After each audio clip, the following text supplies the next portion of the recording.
Bien, ¿cómo están? ¿Todos bien? ¿Hicieron la tarea? ¿Leyeron? Pues vamos a darle. El día de ayer revisamos a el primer investigador de la educación, que fue Hugo Casanova, que pues nos da puntos bien interesantes sobre el modelo educativo, ¿no? Que causó mucho ruido, el modelo educativo 2016, hace apenas unos años. Entonces pues no estamos como tan alejados de eso, ¿no? Porque de pronto el otro grupo decía, este, hace rato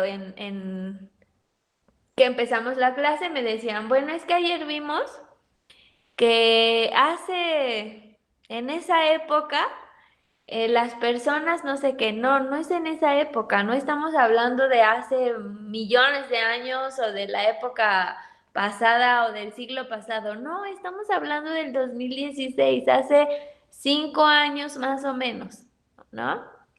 Entonces, es algo que estamos pasando en la actualidad, o sea, no estamos nada alejados de la realidad, no es algo que ya pasó, es la educación actual.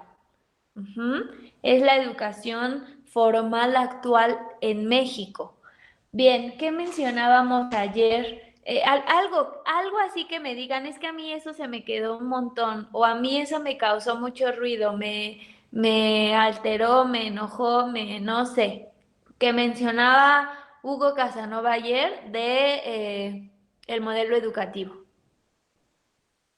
¿Quién me quiere decir? Yo, ¿Quién quiere maestra. empezar a abrir? Bien, Cruz Yo. Hernández. Sí, bueno, que principalmente estaba lleno de indefiniciones y que no tiene, bueno, no realizó bueno, sí, los que realizaron este modelo que no realizaron alguna consulta con los integrantes de la educación, que son los padres, los docentes y los alumnos. Ok, muy bien. Cruz Hernández. ¿Quién más? Yo, Yo, maestra. maestra. Sí, apellido. Ramos Martínez. Ramos. Bien, Ramos Martínez. Bueno, a mí lo que se me quedó fue que del modelo educativo que no proporcionaba elementos que permitieran alcanzarlos, sino que nada más decían por decir, digamos así, y no los hacían ver, no los ponían en el modelo en práctica, se podría decir. Ok, muy bien. ¿Quién más? Yo, Cruz Chávez Montiel. García. Cruz Montiel. Ajá. Bueno, a mí las dos cosas que me disgustaron de este modelo es sobre lo de la memorización, que ya habíamos hablado ayer, de que muchos creen que la memorización no ayuda para nada de aprendizaje, y es todo lo contrario, la memorización sí ayuda de aprendizaje, y sobre cómo ingresar tecnologías a las escuelas, las cuales no tienen ni siquiera los recursos básicos para llevar una buena vida escolar. Ok, gracias, Mariana. ¿Quién más? Chávez García. Chávez, Dulce. Ajá. Pues igual, ¿no? Que como con las irregularidades que tenía este modelo y aparte cómo creían que a lo mejor las escuelas tenían como muchos para tener salones con tecnología o así cuando había muchas escuelas carentes de infraestructura, ¿no? Y es algo que nunca se pusieron a ver como tal, sino ellos lanzaban las cosas que querían, pero ni siquiera se ponían a ver si la escuela estaba preparada para tener ese material. Sí, las escuelas de México, ¿no? En general tenían eso, lo básico. Bien, ¿quién más?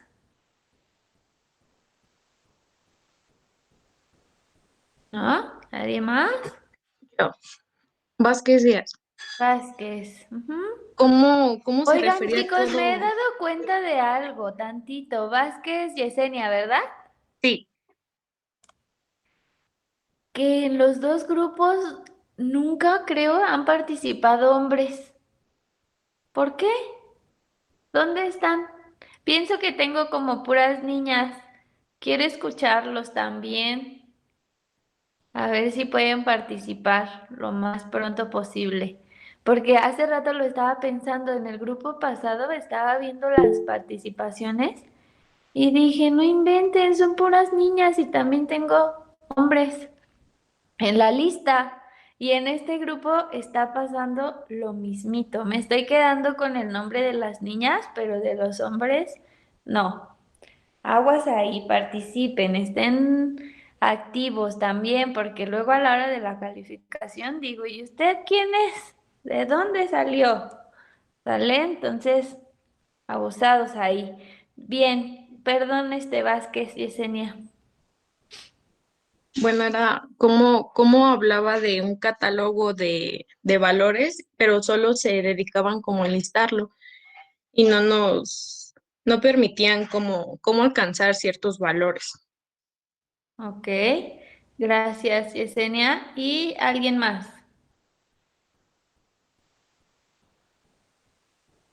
¿No? Bien, pues vamos a pasar ay, güey, con, eh, con Díaz Barriga, ¿sale? Ayer Hugo Casanova pues sí mencionaba puntos importantes que creo que sus compañeras pues bien ya los mencionaron. Hay puntos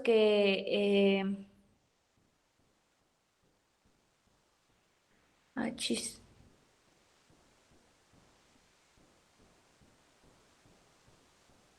Hay puntos que pues tienen que ver con el desconocimiento, ¿no? El desconocimiento grande e importante de los investigadores de la educación. Decían por ahí, no tienen ni idea de los temas que se están llevando actualmente en la educación, en la investigación educativa. Y entonces hay un buen de cosas que suceden en el modelo educativo que son incoherentes, ¿no? Hay como muchos conceptos, como cosas bien bonitas que están plasmadas en el modelo educativo, pero que no hay eh, propuestas de cómo se van a llevar a cabo, no hay propuestas de acciones que se van a llevar a cabo. Entonces, ¿de qué nos sirve que nos digan cosas bien bonitas si no nos dicen cómo lo van a hacer? ¿Cómo lo van a hacer? Es decir, si nos ponemos a pensar, no tienen un plan en realidad educativo en México, solamente tienen discurso, un discurso que además pareciera que se copiaron de otros lados, se sacaron de la manga y que pues en realidad no hay un plan de acción. Ese es un problema grandísimo de la educación en México, porque pues ahí nos damos cuenta que quién sabe quién lo hizo, ¿no? Que no hay nada concreto. Eh, tenemos también otra cosa que mencionaron sus compañeros, es como este discurso, ¿no? Discurso de tecnología, cuando pues ni siquiera lo básico tenemos. Cuando ese mismo año, 2016, que se implementa este nuevo modelo educativo, según datos del Instituto Nacional de Infraestructura Física y Educativa de ese mismo año, nos estaba diciendo que casi ninguna escuela, solo el 10%, sí tenía la infraestructura de calidad para que los alumnos pudieran aprender. Imagínense, el 90% de todas las escuelas de México no la tenían. No tenían una infraestructura para que los alumnos aprendieran, el 90%. No tenían ni agua, no tenían energía eléctrica, no tenían las herramientas básicas para que el alumno aprendiera. Y entonces el modelo nos estaba diciendo que iba a poner un montón de tecnología y que iba a invertir tanto en tecnología.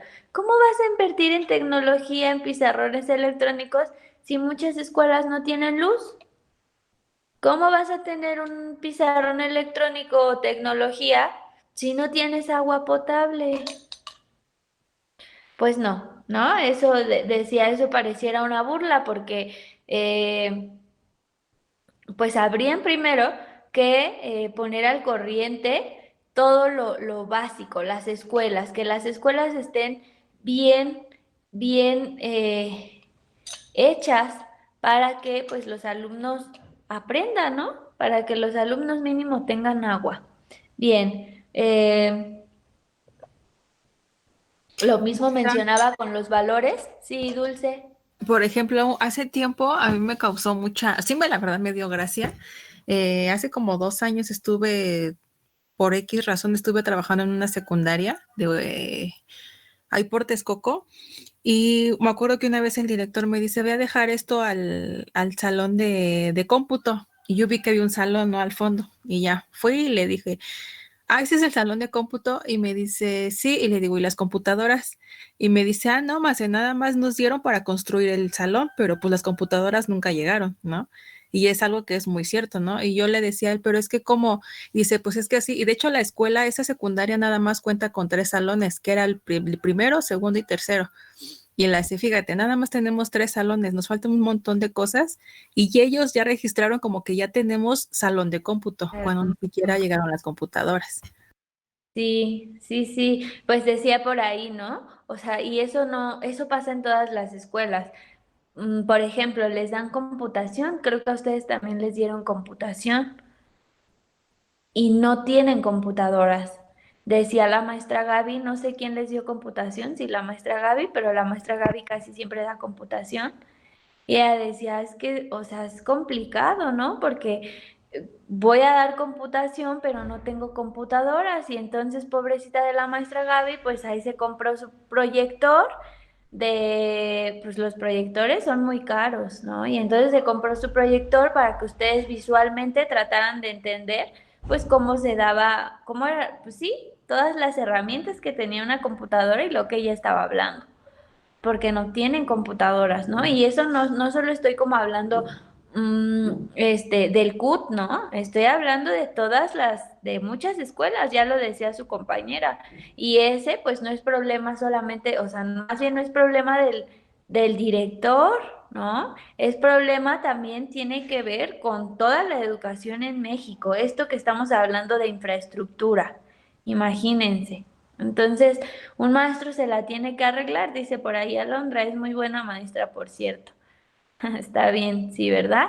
Entonces, pues pobre, ¿no? Se la tienen que arreglar porque van a dar computación donde no hay computadoras. Entonces, sí son ahí un montón de situaciones que dices, bueno, ¿cómo hablas que vas a meter el paso 2 si todavía no tienes el paso 1? Entonces, está cañón.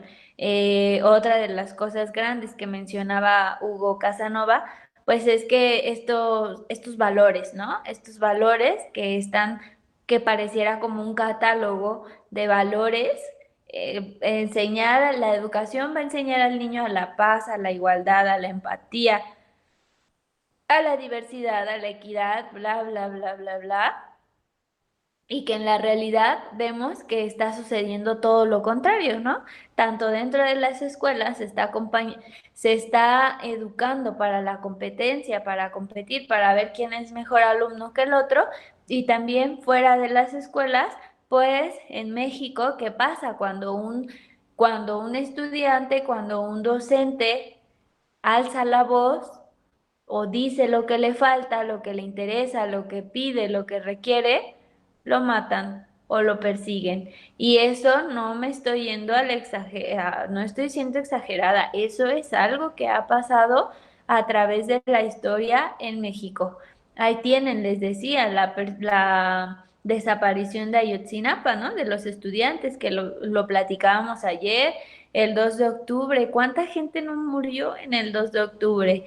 Maestros, niños, población en general. Entonces dices, o sea, realmente México se está preocupando por tener una educación de calidad, como lo menciona en sus discursos, buena, donde reflexionen, alumnos reflexivos, alumnos, pues no, ¿no? Bien, aquí Díaz Barriga nos menciona también algunos puntos importantes. ¿Quién quiere platicar de Díaz Barriga? Por ahí alguien ayer creo que se iba a adelantar y le dije, no, no, no, mañana, por favor, ahora sí puede comentarlo. Díaz Barriga. Yo, maestra. Yo, maestra. Bueno, mi compañera. Ok, Fernández, ¿qué? Rodríguez. Fernández Rodríguez, ¿bien? Bueno, decía también que carece de una investigación más profunda del modelo educativo, ya que se hacían, bueno, se consideraban a otros profesionales y no directamente a los del sistema, o sea, a los profesores. Ok. Se había perdido la meta de reforma educativa porque tomaban en cuenta otro sistema o de otros lugares. Gracias, Fernández. Ah, igual, ay, perdón. Sí, sí, sí. Mencionaba que la educación bilingüe era muy ineficaz aquí en nuestro país porque, bueno, en escuelas de paga se presentaba una clase en español y la otra en inglés, o sea, era la misma clase o el mismo tema más bien, pero a nosotros nada más nos daban una hora de lo que era inglés y pues así no funcionaba. Gracias, Fernández. Bien, buena comprensión de lectura. Marianita, Cruz. Bueno, en mi caso aquí yo le tomé lo que sería el que él menciona que son las ventajas. Él menciona que una ventaja de esto es de que existen muchas opiniones diversas sobre lo que es la educación de diferentes áreas. Aquí nos menciona que son los profesores, empresarios, pero él aclara de que aunque haya muchas opiniones, perdón, haya muchas opiniones, solamente nosotros nos tenemos que basar en los especialistas de educación, porque un empresario no va a poder dar o explicar bien si el modelo está adecuado para los alumnos, ya que no tiene nada que ver con la educación. Otra cosa que él menciona es sobre lo que es la propuesta curricular, donde la cual menciona que las universidades tienen que establecer áreas de investigación sobre los temas de educación básica. Y aquí él menciona que en realidad no hay muchos investigadores sobre educación básica, que son muy pocos, que son como 500 investigadores de lo que sería el campo de educación.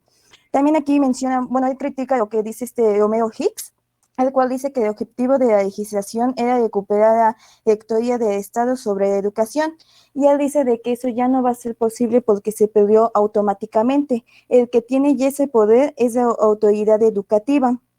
Y como ya había mencionado mi compañera, también aquí menciona lo que es educación bilingüe.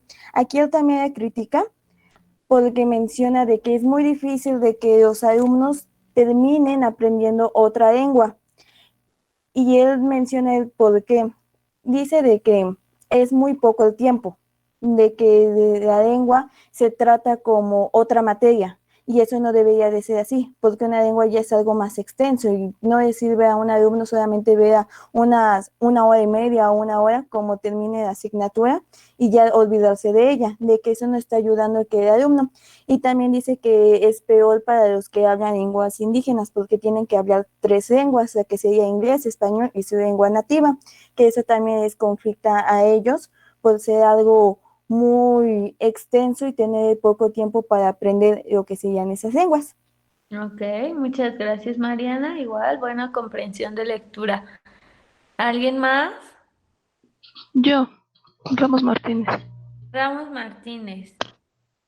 Bueno, a lo que a mí para mí destacó más, lo que me llamó la atención es cuando dice que este modelo educativo presupone que todas las escuelas tienen grupos de 20 personas, donde dicen que hay bibliotecas y salón de medios y de internet, y en donde dice que esto sería una maravilla como para tener todo esto, pero es en donde él está diciendo, bueno, el modelo está diciendo que esto describe una escuela de Finlandia, pero no en México, sino está describiendo otra cosa. Nos están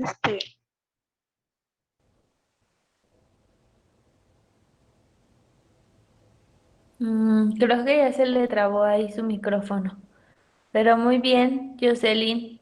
Buena participación. Israel.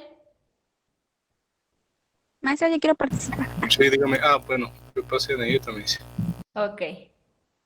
Bueno, a mí lo que me llamó la atención de lo que yo rescaté de Ángel Díaz Barriga, es pues de la incoherencia de el querer aprender español e inglés. Y lo que más fue de que mencionaba, bueno, de que este documento, este modelo menciona frases que es el aprendizaje colaborativo, el trabajo en pares, un currículum flexible y una autonomía curricular, pero que en realidad no, en lugar de enfocarse bien, no tomaron en cuenta que para que esto se cumpla hay que reducir el número de alumnos y que, por ejemplo, cambiar todo el inmobiliario. Como que nada más mencionan esas frases por mencionar y no ven en realidad lo que está pasando. Es como decían que nada más daban tablets y ni siquiera se preocupaban por que tuvieran salones para estudiar o así. Ok, gracias, Cruz Hernández. Israel leyó. Claro, ¿Qué me puedes comentar ahí? pues bueno, yo creo que mis compañeros resumieron muy bien la lectura y pues de lo que podría agregar, pues podemos identificar dos problemáticas que serían las más esenciales o las que bien podríamos partir de ellas. Primeramente tenemos problemáticas desde la planeación de este modelo educativo. ¿Por qué? Porque en primera no se hace un estudio adecuado o una investigación adecuada sobre las problemáticas que son meramente del país, qué es lo que realmente necesita la sociedad. Retomando el ejemplo que es el más claro que hemos tenido, las tecnologías, ¿no? Hay escuelas que ni siquiera cuentan con agua potable, con electricidad o con servicios básicos y quieren dotarlos de tecnología. Y entonces esto es como que incoherente, porque si no tienes los más básicos, ¿cómo esperas que vayan a tener como que mejores resultados o mejor preparación si no partes a partir de eso? Y la segunda es que no está contextualizada. ¿A qué me refiero con esto? Que pues toman modelos o toman ideas que sí bien se han trabajado en otros países y han funcionado, pero tanto la sociedad como la estructura o los aditamentos con los que cuentan estos países son muy distintos a los que se cuentan en México. Y un ejemplo que por ahí mencionaba la lectura era la composición que había de las escuelas. En las escuelas de Finlandia había biblioteca tanto afuera del aula como dentro del aula, contaban con internet, con agua potable, con electricidad, y muchas escuelas, ahí lo menciona, no hay ni siquiera escuelas que muchas veces no tienen ni siquiera un edificio propio para la educación. Entonces no hay como que una correcta contextualización del modelo para los mexicanos. Tienen una idea como de a qué escuela se quiere aplicar, pero ese tipo de escuela no es con la que contamos en el país. Ok, perfecto. Muchas gracias, Israel. Ya vi que sí leyó. Bien, bueno, pues como mencionan sus compañeros, como están mencionando ustedes, y lo acaba de decir Israel, pues dice Díaz Barriga que si bien sí se tiene que escuchar a todos en general, pues que no se debe de escuchar de la misma manera, ¿no? O sea, lo que tiene el modelo educativo es que a lo mejor sí participaron diferentes personas, diferentes grupos, como maestros, como empresarios, como administrativos, y que está bien, ¿no? Que se hayan escuchado. Cada quien da su punto de vista desde su quehacer, ¿no? Desde su pues desde su área, desde su rama. Sin embargo, dice Díaz Barriga, pues no a todos se les tiene que escuchar de la misma manera porque hay algunas personas a las que se les tiene que dar prioridad. Y en este caso del modelo educativo, pues son a investigadores de la educación a los que se les tendría que dar mayor relevancia y escuchar más. Dice, que pareciera que aquí en el modelo educativo, por todo lo que hablan, por todos los temas que manejan, que muchos de ellos ya están rezagados, que ya se estudiaron en la educación en México, que ya se investigaron en México y que ellos apenas los están retomando o que ellos apenas están hablando de esos temas, dice Díaz Barriga, eso me queda claro, me hace darme cuenta que no tienen ni idea de los temas que en realidad se están tratando en materia educativa en México. Nosotros como investigadores de la educación, pues ya estamos tocando otros temas, ¿no? Y entonces el modelo, pues, o apenas los está mencionando o no saben qué es lo que acordamos de esos temas, y entonces eso me queda claro que tomó en cuenta a todas las personas, menos a los investigadores de la educación. Entonces tenemos ahí, por ejemplo, que toma en cuenta a empresarios, Y con eso, pues vemos que en realidad el objetivo no es educativo, ¿no? El objetivo tiene que ver con lo político-económico. Entonces, eso pues es preocupante porque dice Díaz Barriga, pues sí hay suficientes investigadores de la educación. Dice, simplemente los que tenemos registrados en el Consejo Mexicano de Investigación Educativa, los que están registrados oficialmente, son un aproximado de 500. Dice, los que estamos registrados, porque sabemos bien que hay muchos otros profesionistas que están estudiando también materia educativa y que están investigando en materia educativa, aunque pues no se han registrado de manera oficial. Entonces, pues sí hay, o sea, a diferencia de lo que mencionaba, creo que su compañera, que no eran muchos, no, yo diría más bien que sí son suficientes, sí son bastantes investigadores de la educación. ¿Ustedes creen que 500 no hubieran podido, 500 investigadores oficiales de la educación no hubieran podido formar un modelo educativo, un proyecto educativo? Claro que sí, por supuesto. Sí son muchos, pero no se toman en cuenta. Por ejemplo, Díaz Barriga, que decía una de sus compañeras del otro grupo que cuando vivía, no, todavía vive, no lo maten, todavía vive, ¿no? Ángel Díaz Barriga, por ejemplo, pues ha sido llamado para proyectos educativos de otros países, porque él sabe de educación en materia educativa, no solo de México, ¿no? Sino de otros países. Y entonces ha sido llamado para otros países y es muy requerido siempre, pero en México, pues no. En México no. Entonces, pues desde ahí, diría su compañero Israel, es el primer punto en el que estamos mal. Desde ahí empezamos mal. ¿Quién es el que lo está haciendo? ¿Quiénes son los que están haciendo nuestro proyecto educativo de México? Que diría Hugo Casanova, ¿no? El día de ayer lo veíamos. O sea, es un proyecto que está determinando el futuro del país, lo que se busca con el país. Y pues lamentablemente no son cosas realmente buenas o que tengan que ver con el fin natural de la educación. Entonces, ¿qué buscarán? ¿No? Bien, tenemos además, por ejemplo, que ese modelo educativo pues está buscando un ciudadano ideal, ¿no? Un ciudadano global, es decir, que todos los ciudadanos sean iguales, cuando eso no puede ser, porque tenemos las clases sociales muy marcadas y tenemos, por ejemplo, que la educación del campo no puede ser igual que la educación de la ciudad porque las necesidades son diferentes. Entonces, pues eso es incoherente, ¿no? Dice Díaz Barriga, me parece que exhiben muy poca sensibilidad sobre lo que es este país, porque entonces no están respetando las características que hay en cada uno de los espacios. No hay respeto, no hay sensibilidad. Dice también que existe otra incoherencia súper importante y que es la de la educación bilingüe, ¿no?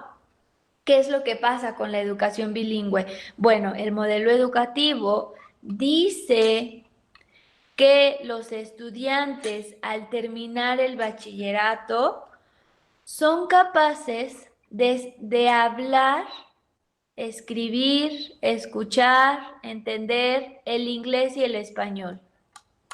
Díganme ahora cuántos de ustedes al salir del nivel bachillerato, al terminar su prepa, salieron siendo bilingües y hablando inglés, ¿no? ¿Cuántos de ustedes?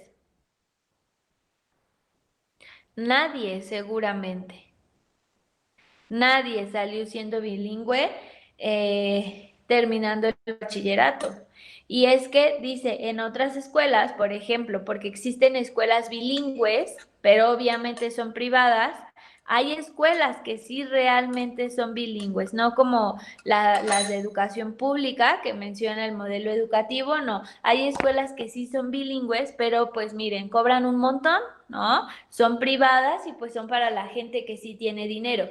¿Y qué pasa en esas escuelas bilingües? ¿Cómo enseñan el inglés? Ah, pues que meten, por ejemplo, a un maestro de español a dar un tema, termina de dar su clase y meten ahora al maestro de inglés a dar el mismo tema, el mismo tema. Después vuelven a ver otra materia, meten al maestro de inglés a esa materia y meten al maestro de español a dar la misma materia. Y así se la llevan a la par, el inglés y el español. Entonces, como a los dos le están dando el mismo valor, pues se puede decir que sí es una escuela bilingüe. Aquí en México no tenemos educación bilingüe. ¿Qué es lo que pasa en las escuelas? Ya les decía el otro día, dan apenas y 1 hora de inglés diaria. Y eso sí bien nos va, porque a veces solo nos toca lunes, miércoles y viernes, lunes y martes, o 3 días a la semana, a lo mucho. Y 1 hora. Le dan el mismo peso que en las otras materias. ¿Ustedes creen que así van a hacer a un alumno bilingüe? No. Así una persona no va a salir bilingüe nunca, solamente con ese tiempo. Dice por ahí, y ahora el problema está, ¿no? El problema está también en los estudiantes cuya lengua materna es una de las originarias del país. Es decir, las personas que tienen una lengua originaria, totoneco, náhuatl, etcétera, a ellos se les está exigiendo, según el modelo educativo, se les está exigiendo ser trilingües. Imagínense si nosotros no vamos a salir bilingües, ahora trilingües, pues menos. ¿En qué momento? ¿No? Entonces dice, aquí vemos claramente que el que menos tiene se le exige más. Es imposible que salgas con las 3 lenguas. Cada vez, de hecho, por ello, se pierden las lenguas originarias de nuestro país. ¿Por qué? Porque todo se quiere enseñar a través de un mismo modelo y se le quiere dar peso pues a la educación eh, urbana, ¿no? A la educación de la ciudad. Y entonces ya no se le da valor a la educación del campo. ¿Y qué pasa? Que se va perdiendo la lengua. Por aquí tenemos a un he hablado con muchos de sus compañeros de ustedes que viven en la casa del estudiante y que ellos vienen de comunidades de Oaxaca, de Veracruz, de Guerrero, y que hablan una lengua originaria, sus compañeros. Y entonces muchas veces ha sido triste porque me dicen, es que ya no me va a servir, o sea, ya no me sirve, maestra. Pues la sociedad exige el español. No me dan herramientas para que yo pueda quedarme a trabajar en mi comunidad. Entonces, la van dejando, ¿no? Y se van perdiendo. ¿Ustedes creen si, por ejemplo, ellos, sus compañeros, que vienen de una comunidad y están aquí viviendo en casa del estudiante y se quedan a hacer su vida aquí porque aquí hay más oportunidades y se casan pues con una persona de aquí, ¿no? ¿Ustedes qué lengua, idioma creen que les enseñen a sus hijos? Y yo se los he preguntado. ¿Qué le enseñarías tú a tus hijos si te casas aquí porque dices que aquí hay más oportunidades? Pues el español, maestra. ¿Sí se dan cuenta? Entonces ahí hay una ruptura, de, pues, lo originario del país, de las tradiciones, de las lenguas originarias. Y así se van perdiendo. Cada vez tenemos, y eso está comprobado, cada vez tenemos menos lenguas originarias, están desapareciendo. Sí, decía ella, pues el español, maestra, ¿para qué le enseño mi lengua materna si pues no le va a servir? Además ya vamos a vivir aquí y pues aquí hay más oportunidades. Es decir, dice Díaz Barriga, no les están dando su valor, su relevancia a pues cada espacio del país, a cada comunidad. No, todos quieren hacer un hombre global, un ideal global, ¿no? Una educación global, un ciudadano global. Y entonces es por ello que también se está perdiendo todo lo originario. Decía por ahí esta misma compañera, una vez que estábamos, hicimos para pedagogía una feria de las culturas, no es cierto, de las lenguas indígenas.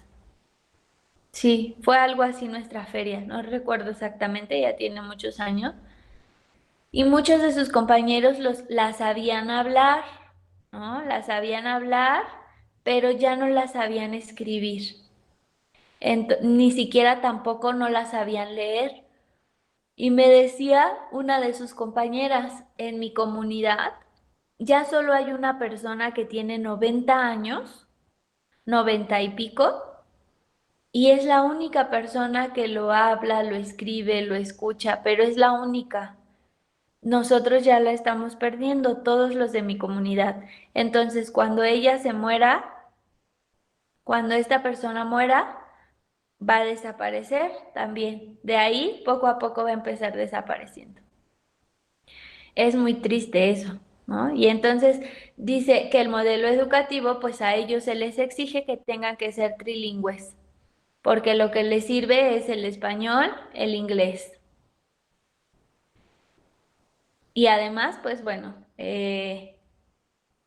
pues tienen su lengua, ¿no? Originaria. Entonces, pues como ven, por eso dice Díaz Barriga, pues al que menos tiene se le exige más. Otra de las cosas que también, otra de las contradicciones que también menciona Díaz Barriga, es que en ese modelo se quiere recuperar la lógica de la pedagogía eficientista, que pues ahorita en la actualidad ya no, pues ya desde la pedagogía crítica, pues ya se busca desechar esa pedagogía. Es un movimiento estadounidense que ya tiene más de un siglo de existencia, el cual considera que los resultados de aprendizaje de los alumnos son consecuencia directa del hacer del maestro, sin tomar en cuenta otros factores. Es evidente que hay adversidades que el maestro puede afrontar y otras que lo rebasan por completo. Por eso creo, dice, que el modelo educativo quiere un maestro Superman, un profesional todopoderoso que venza los obstáculos del aprendizaje y de la formación ciudadana y que pueda trabajar con la diversidad emocional y de desarrollo personal de los alumnos sin importar el contexto socioeconómico ni las diferencias culturales. Es decir, al maestro se le está exigiendo un modelo de alumno y él tiene que cumplir pese a las adversidades. El modelo educativo se le está exigiendo al docente ciertos aprendizajes que el niño debe de saber, que debe de cumplir, y no está dando la importancia a su contexto, a todo lo cultural, a lo socioeconómico, ¿no? Y entonces el maestro, no sé cómo le haga, pero tiene que enseñarle eso, tiene que sacarlo capacitado en eso, y si no, ¿quién es el que no sabe? El maestro. Si no se cumple esto, el culpable es el maestro. Y entonces es por eso que vamos a hacer, dice el modelo educativo, pues una evaluación, ¿no? Y quien maestro que no sepa, que se vaya. Pero aquí nos estamos enfrentando a un montón de cosas.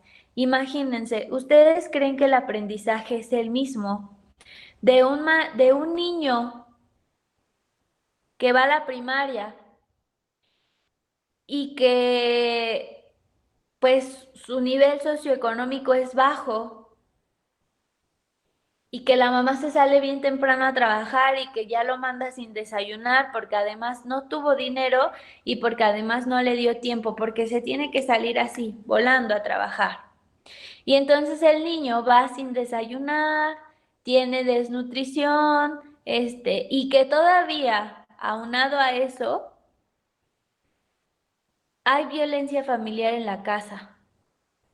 Y ve que el papá todas las noches llega borracho y le pega a la mamá. ¿Ustedes creen que ese niño aprendería igual a un niño que sin problema va a la escuela bien desayunado? No.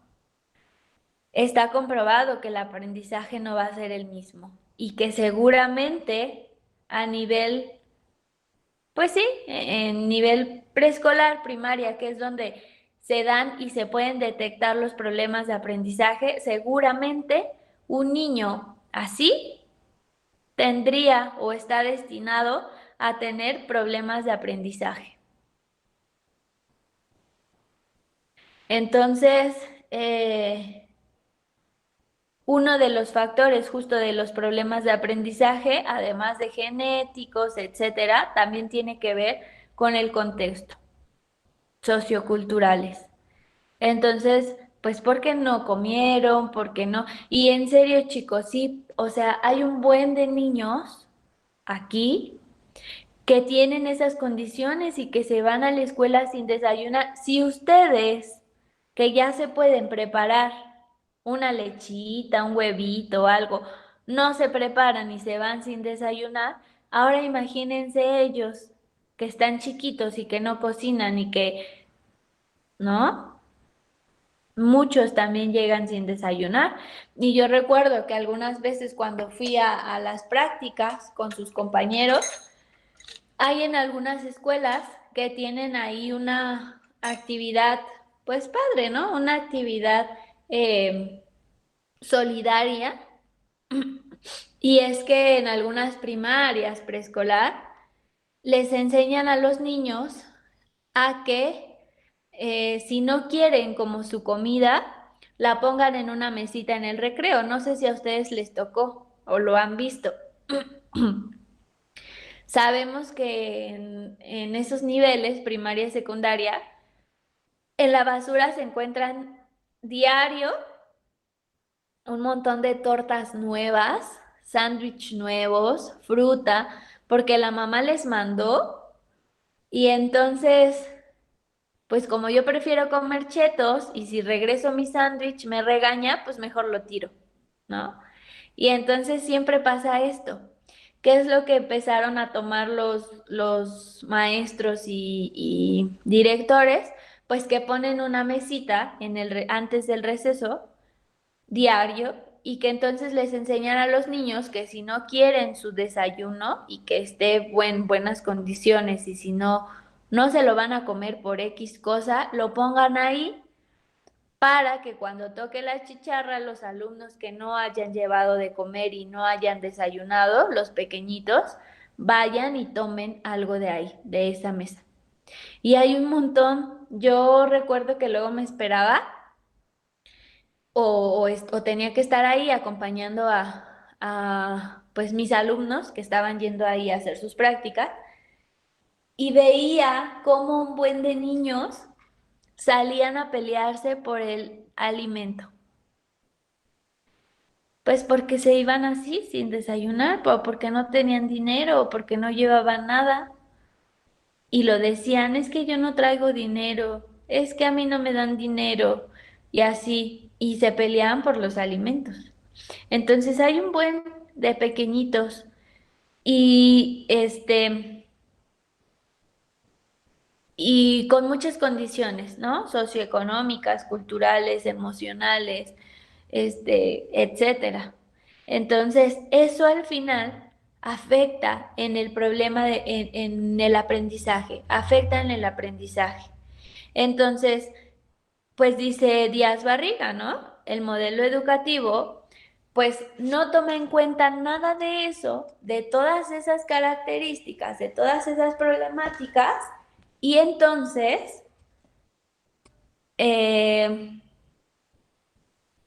pues todo el trabajo se lo deja al docente y toda la culpa la tiene el docente, si el niño aprende o no aprende, porque significa un mal docente o un buen docente, de acuerdo, dependiendo, ¿no?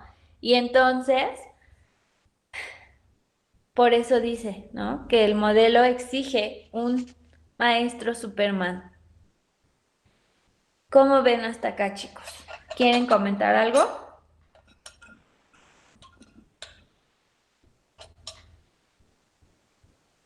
¿No?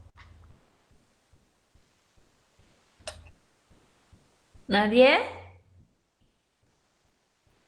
Bueno, para mí se me hizo interesante lo que usted dijo, no conocía que eso se hiciera en las escuelas, En, lo de la comida. en algunas están implementando eso y es bueno, ¿no? Es bonito, a mí me parece como una actividad solidaria, porque pues les enseñan a los niños que si para no desperdiciarlo, mejor lo compartas.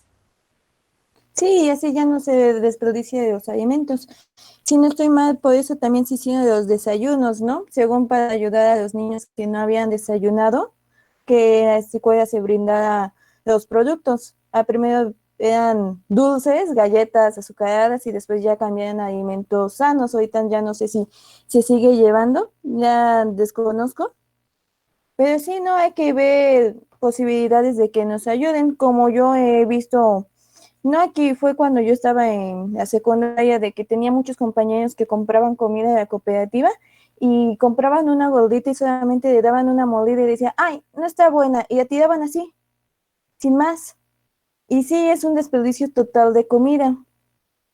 Sí, entonces ahí lo que hacen los niños es que si no te gustó, la pones ahí, hasta les ponen platitos, ¿no? Por si no tiene como su bolsa o su papel, la pongas en un platito.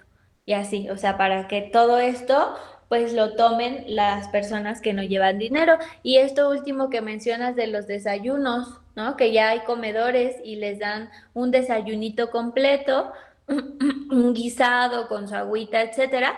Aunque está barato, también hay personas que no tienen la oportunidad de comprárselo o que las mamás dicen, ay, no, pues, o no, no sé, no entiendo por qué, no, yo me imagino que es más como por lo económico, eh, porque, por ejemplo, hay una escuela, es que no sé cómo se llama esa calle, creo que la primaria se llama Mariano. Ay, no me acuerdo. Pero está cerca del CUT, está por el Aurrera. Ya ven que hay una Aurrera en Arca de Noé. Una calle de atrás de la Aurrera hay una primaria grande. Está buena la primaria. Ahí también casi siempre mandaban a hacer prácticas a sus compañeros. Y entonces, en alguna ocasión que yo fui, veía en su comedorcito, les preparaban, por ejemplo, taquitos de suadero con su agüita y su sopita y todo, ¿no? Y decías, está súper bien porque además estaba barato. Pero hay niños que no les dan dinero o que no pagan, porque esto lo pagan, me parece, directamente en la escuela o con sus maestros, ¿no? A la semana o no sé cómo esté la onda ahí.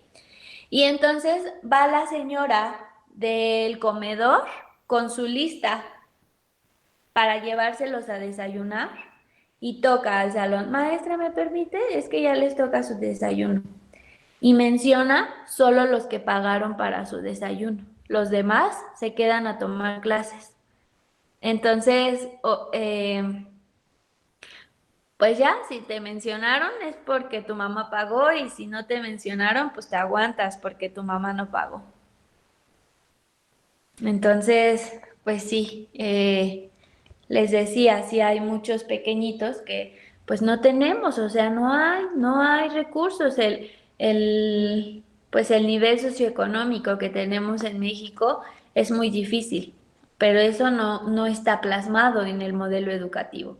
Esas condiciones piensan que no repercuten en el aprendizaje, lo cual es todo lo contrario, todo lo contrario.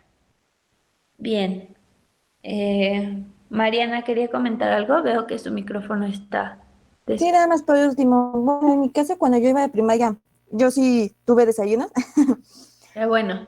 Mm, abocado que así es de que si un niño, por lo que llevaban las listas, y al principio de la junta siempre decían de que quienes iban a ser los niños que iban a ser dotados con niños y ya, ¿no? Las mamás decían de que ellos tenían que pagar al abocado. Entonces, cuando la vocal veía de que un niño no pagó lo que tocaba, le daba ese desayuno a un niño que no pagaba, o sea, se lo daba así como un regalo para que ese niño pudiera comer. Y pues para mí se me hizo una buena técnica de esa vocal porque estaba ayudando a ese niño y no se lo cobraban porque era el tanto que, o sea, ya estaba en las cuentas, o sea, no se desequilibrara y así no se desperdiciaba ese desayuno. Pues sí, sí hay, son como varias alternativas que han tomado los directores, maestros, pues para poder ayudar un poquito, ¿no? En este sentido. Bien, y eso que estamos hablando, esto último, pues es hablando de lo socioeconómico. Ajá, pero vamos con lo socioemocional. Y entonces, ¿qué pasa con lo socioemocional? Los maestros también tienen que solucionar eso. No sé cómo se las arreglen, pero los maestros tienen que, pues también ayudar a eso, ver por eso. ¿Cómo va a pasar si en el salón tienes, a mí me ha tocado tener hasta 50 alumnos? ¿Cuántos salones? Recuerden cuántos alumnos habían en sus primarias.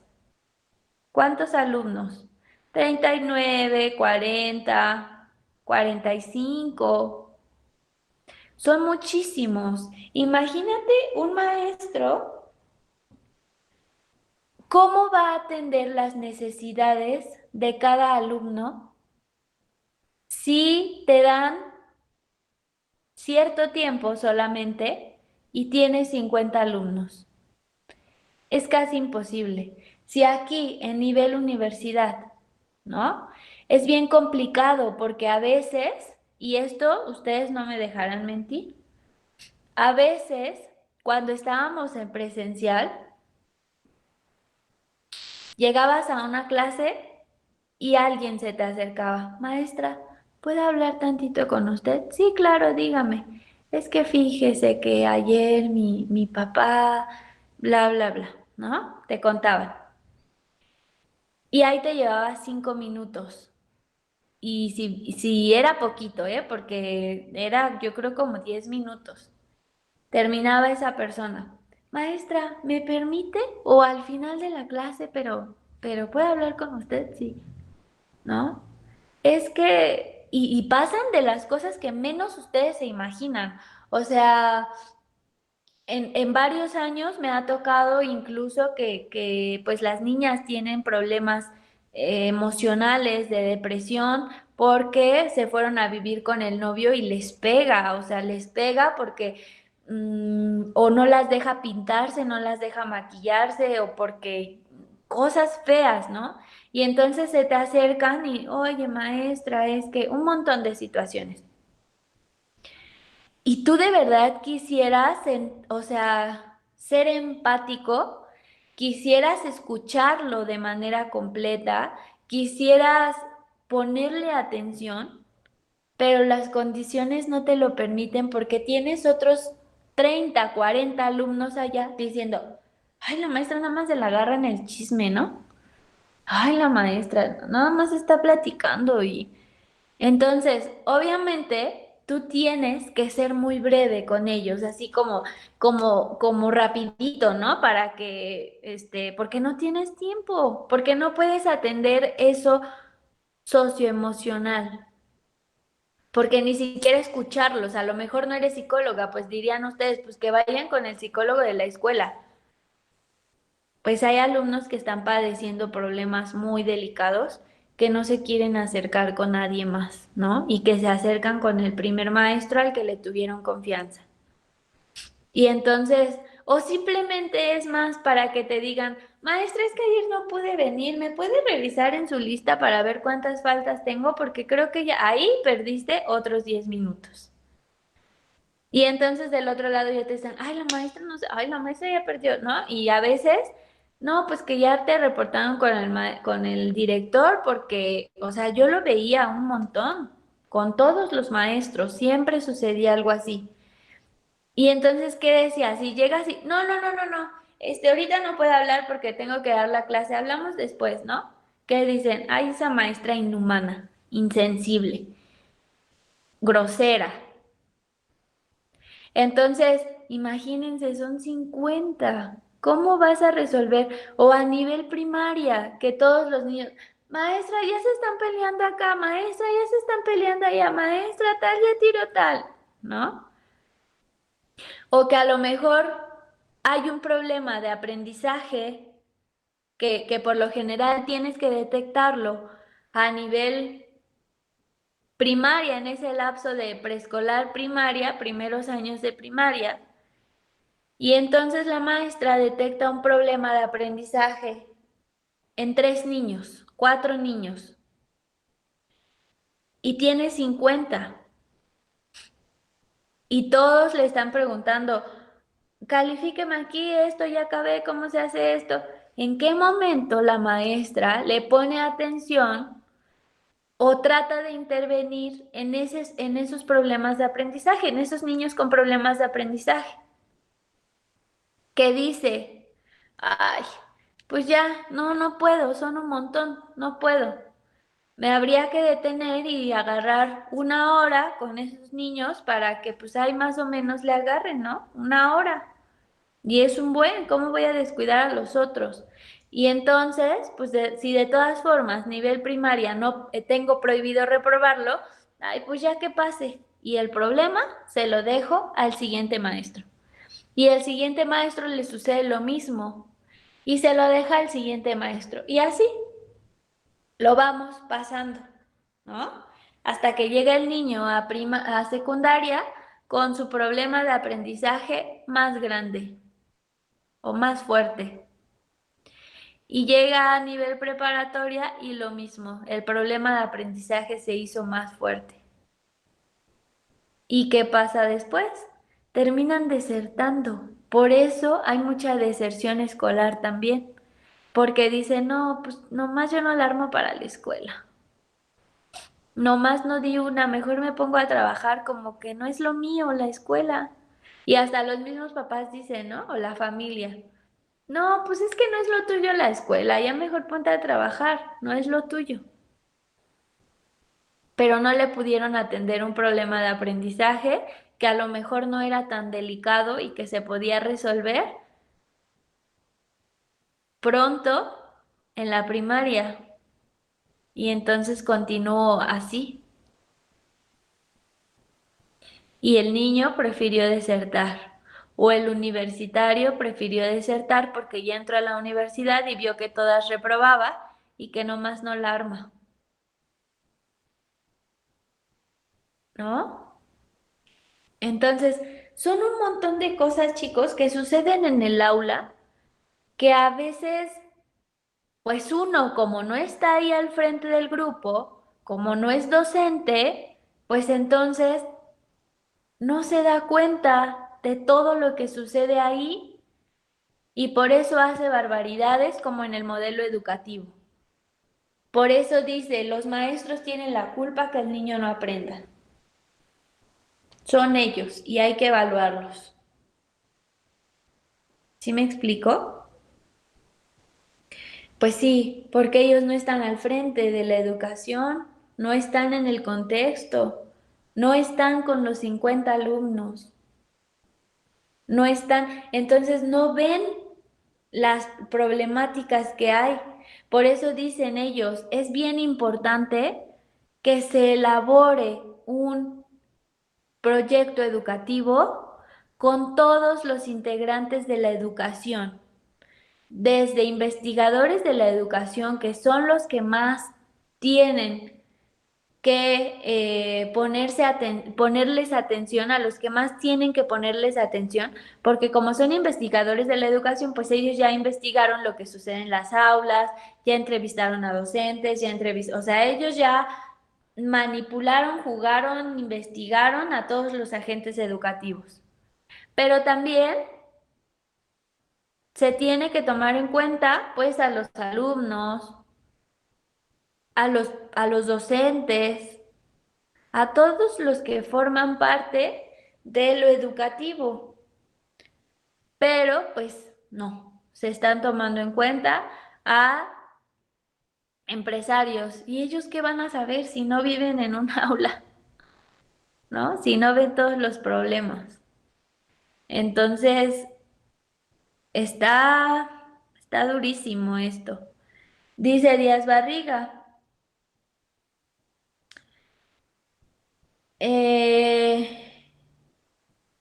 tenemos en México 179,000 escuelas públicas. 179,000. Y de esas 179,000 se detectaron 635,000 carencias. Ajá. Estas carencias pues son como no contar con electricidad, baños ni agua corriente, hay carencia de pizarrones, no hay una construcción sólida. Y entonces, si tenemos 179,000 escuelas y se detectaron 600 y tantas carencias, entonces está habiendo en promedio más de 3 carencias por escuela. Es decir, no solamente les falta el agua, sino que no tienen pizarrones o no tienen bancas o no tienen... Yo me acuerdo que en la primaria siempre estábamos peleándonos por las bancas y todas las bancas tenían todos los tornillos o los clavos salidos. Y entonces ya te picabas acá, ya te arañabas el brazo con otro tornillo, ya, ¿no? Estabas bien incómodo, nada más te estabas moviendo para todos lados porque ya te había lastimado las pompas. Y los maestros siempre te decían, siéntate, no te pares. No manches, pues si yo ya estoy bien lastimada, ¿no? O ya los niños ya no están, son muy incómodas. O sea, y eso también implica en el aprendizaje, te desconcentras, ¿no? Entonces, dice, se han detectado en cada escuela en promedio más de 3 carencias. ¿Cómo ven? Otra de las situaciones, y es que ustedes ya la mencionaron también hace rato, es que el modelo educativo dice que todas las escuelas aquí en México tienen un promedio de 20 personas en los grupos. 20 personas. Y que además hay una biblioteca en cada salón, una biblioteca dentro de cada aula. Y además hay una biblioteca general de toda la escuela. Y que cada salón tiene medios tecnológicos suficientes para aprender y tiene internet. Díganme, ¿qué escuelas públicas tienen eso? Yo en la primaria nunca recuerdo que había biblioteca. En la secundaria tampoco lo recuerdo, ¿no? Entonces, dice por ahí su compañero Israel, no está describiendo una escuela de México, está describiendo una escuela de Finlandia. Y sabemos que Finlandia es de los países de un alto nivel educativo, porque ahí sí tiene esto. Ahí sí hay aproximadamente de 15 a 20 personas por salón. Y ahí sí tienen biblioteca adentro del salón, afuera del salón, porque los alumnos leen un montón, porque han enseñado, los han educado para leer un montón. Por eso tienen bibliotecas, están llenos de libros. Tienen internet, obviamente, pero no son escuelas de México. Entonces, dice también Díaz Barriga, ¿no? Pues el modelo está describiendo escuelas de Finlandia, no de México. Entonces, falta de un proyecto para la educación normal es una de las grandes carencias de este documento. No aborda ninguno de los problemas sustantivos de la formación inicial de los docentes tampoco, además de que no aborda los problemas reales que existen en el contexto mexicano, tampoco aborda los problemas de la formación de los docentes. No les importa la formación de los docentes. Habla de una capacitación, porque según habla de capacitaciones, no sé si ustedes lo veían, apenas, bueno, en la tele decían sus comerciales, que los docentes que se quedaran, que pasaran el examen, se iban a quedar y les iban a dar capacitaciones. Yo recuerdo que hablaba con mis maestros y ellos me decían, ¿saben qué hacemos en las capacitaciones? Los que habían tenido una plaza de la SEP, nada. Lo único que les preocupa es pasarnos lista para decir, sí, mira, asistieron 1,200 maestros a la capacitación, pero no hacían en realidad nada. Dice, o veíamos una embarrada de lo básico y de lo que nosotros ya sabemos y de algo que ni te sirve, ¿no? O de algo que ya es así como muy obvio. O sea, en realidad no propone un proyecto para la formación de los docentes, ¿no? ¿Por qué no da becas para estudiar maestrías, para intercambios, para doctorados, diplomados, ¿no? Y los diplomados son carísimos, ¿no? Yo ahorita ando ahí luchando y juntando porque me estoy inscribiendo en uno de intervención pedagógica de problemas de aprendizaje en la UNAM y mi chistecito me va a salir 17,000 pesos. O sea, tengo que trabajar más, ¿no? Doble. Y eso no tengo hijos. Imagínense los docentes que tienen hijos. Yo si tuviera hijos, por ejemplo, pues diría, pues para mis hijos, ¿no? Mejor ese dinero para mis hijos. Entonces, ¿por qué no brinda ese tipo de educación, de becas, ¿sabe qué maestro se ganó una beca para estudiar una maestría, un diplomado, en la UNAM, en escuelas reconocidas, en el Poli, no sé, pero no.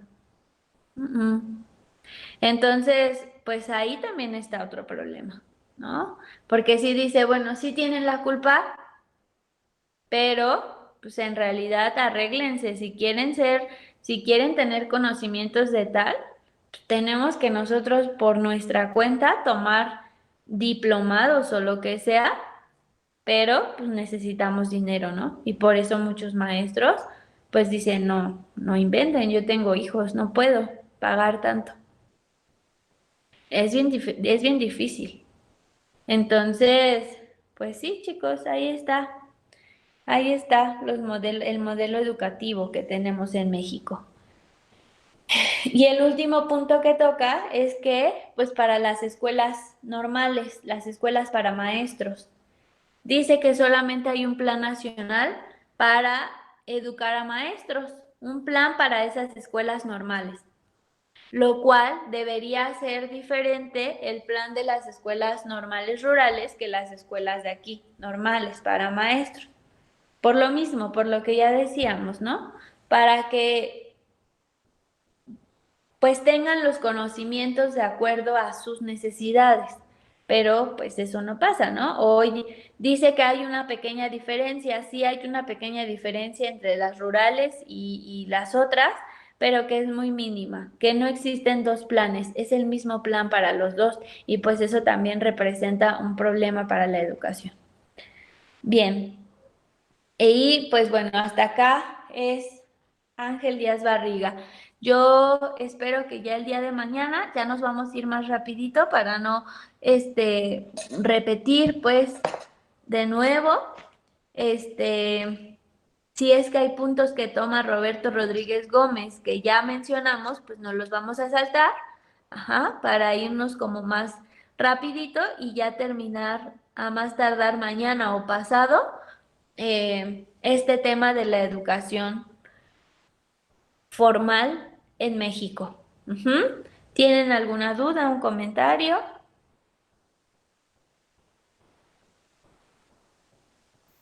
No, maestra.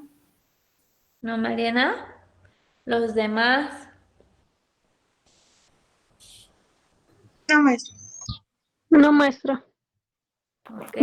No, maestra. Bien. Ay, qué bueno que me contestan porque yo pienso que se quedaron dormidos. Está bien, chicos. Pues entonces terminamos por hoy y nos vemos el día de mañana, ¿ok? Por favor, ya terminen la lectura. Ya vieron que no está complicada. Cada quien da su punto de vista, cada investigador de la educación, y no está complicada. Entonces ya termínenla para ya chutárnoslas rápido y ya terminar este tema, pasar al siguiente, ¿vale? Nos vemos el día de mañana. Cuídense. Hasta luego, Hasta maestra. mañana, maestra. Bonito día. Bye. Profesora, buenos días. Sí. Disculpe, yo tengo dudas con mis asistencias. Pues he entrado a todas las clases. Y bueno, hace ratito que vi que presentó su pantalla, vi que me faltaban asistencias. Quería saber por qué. Sí, le falta la del 18 y la del 21. Le faltan dos. El 18 fue el primer día de clases. Bueno, sí, ese del 18 sí no pude, no me levanté temprano y la verdad es que sí, a esa hora sí no entré a pasar Ajá. listas. O sea, sí entré, pero ya no pasé lista. ¿Y el 21? No pasé lista. ¿Por qué? No recuerdo, maestra, pero sí estoy en todas sus clases. Bueno, de mi Pues cuarto solo de le salón, voy a pues poner aquí la estoy. del 21, pero porfi que ya no se repita. Esto es participación. Esto no.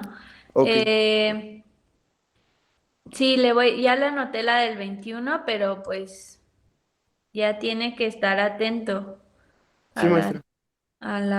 a la lista. Sabe que la lista se pasa 7-5.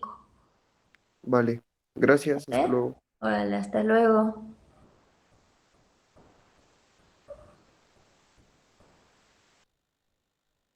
Maestra, bueno, ya olvídelo.